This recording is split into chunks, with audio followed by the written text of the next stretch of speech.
Have you ever noticed something about certain people? The phone rings late at night. One person glances at the screen, shrugs, and thinks, probably a wrong number.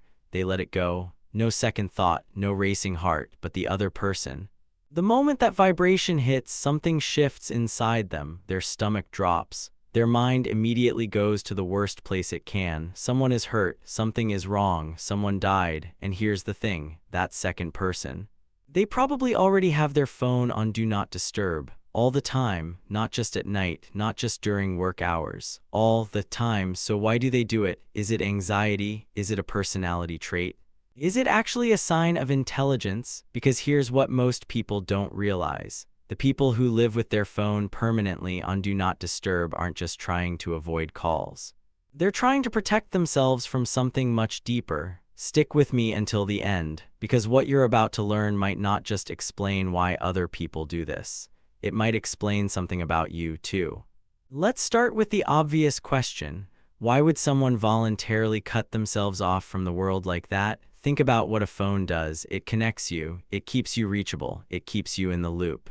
So when someone deliberately silences all of that, they're not just blocking notifications. They're drawing a line. They're saying, I am in control of when the outside world gets to me. And the reasons behind that decision. They fall into three very distinct psychological groups, and each one reveals something fascinating about how that person experiences the world. The first group is the people who turned on Do Not Disturb not out of habit, but out of survival. Imagine this, you're younger, maybe a teenager, maybe early 20s, and the people in your life, they leave not all at once, but slowly. A parent who disappears without warning, a friend who stops answering without explanation. A relationship that ends with no closure, just silence. One day you're everything to someone, the next day you're nothing, so what does your brain do? It adapts, because the human brain is incredibly smart. It doesn't like being caught off guard, especially not by pain. So over time, without you even realizing it, your brain starts building walls. It starts preparing you for the worst before the worst even shows up. Psychologists call this a trauma response. And it doesn't have to come from one big, dramatic event. It can come from years of small disappointments, years of reaching out and being met with nothing, years of hoping and being proven wrong.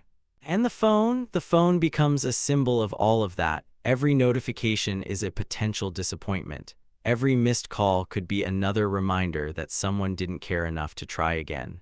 So the brain says, let's just not do that anymore. Let's just not be available.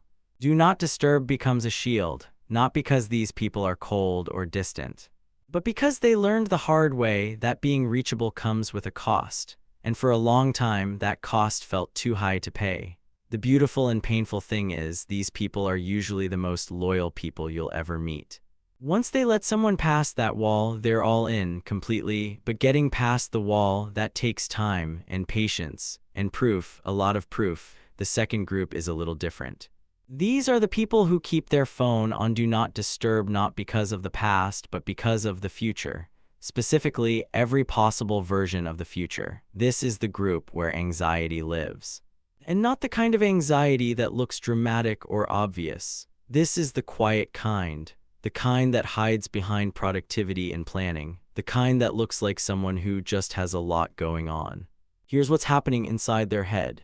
Every single day, their brain is running simulations. What if this happens? What if that happens? What if everything falls apart at once? And the phone is the fastest way for something unexpected to reach them. A call out of nowhere. A message they weren't prepared for. A piece of news that blindsides them completely. So they silence it, not to ignore the world, but to stay one step ahead of it. Psychologists call this catastrophizing, and it sounds like a bad thing. Like the person is being dramatic or irrational, but here's what most people miss. Catastrophizing isn't just about fear. It's actually the brain's way of trying to prepare for every outcome so that nothing, absolutely nothing, can catch them off guard. It's a control mechanism, and for anxious minds, control is everything. Because when you feel like the world around you is unpredictable, the one thing you can still manage is your own space, your own boundaries, your own level of noise. Think about it this way: if you already know the worst thing that could happen, then when something bad actually does happen, you're not blindsided. You've already rehearsed it. You've already mentally survived it. So the phone being on Do Not Disturb isn't avoidance. It's armor. It's the person saying, I am going to decide what reaches me and when, on my terms. And these people, they're often exhausted, not because they're lazy, but because their brain never truly turns off. It's always planning, always scanning, always preparing for the next thing that could go wrong. That's an incredibly heavy way to move through life.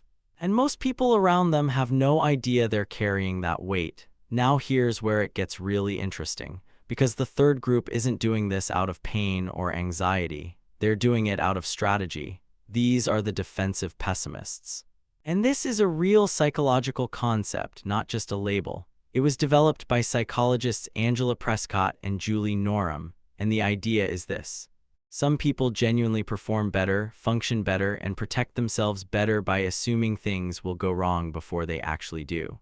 It sounds counterintuitive. Why would someone on purpose think the worst? Doesn't that just make them negative? But here's the thing. For defensive pessimists, imagining failure isn't about being bitter or cynical. It's a tool. A genuine, functional, productive tool. Imagine someone preparing for a big presentation at work. The night before, they sit down and think through everything that could go wrong. The projector breaks. They forgot a slide. Someone asks a question they can't answer, and for each one they have a plan, a backup, a way out. That's not negativity, that's thoroughness, that's intelligence disguised as pessimism, and the phone is on Do Not Disturb. It fits perfectly into this mindset.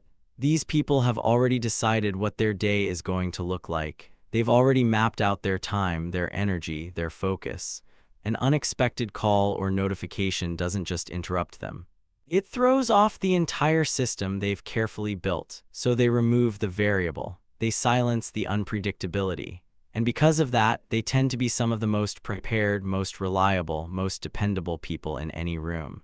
When a crisis actually does hit, they're not the ones panicking. They've already thought about it. They've already planned for it. They're the calm in the middle of the storm. Now here's where we have to be honest about both sides of this.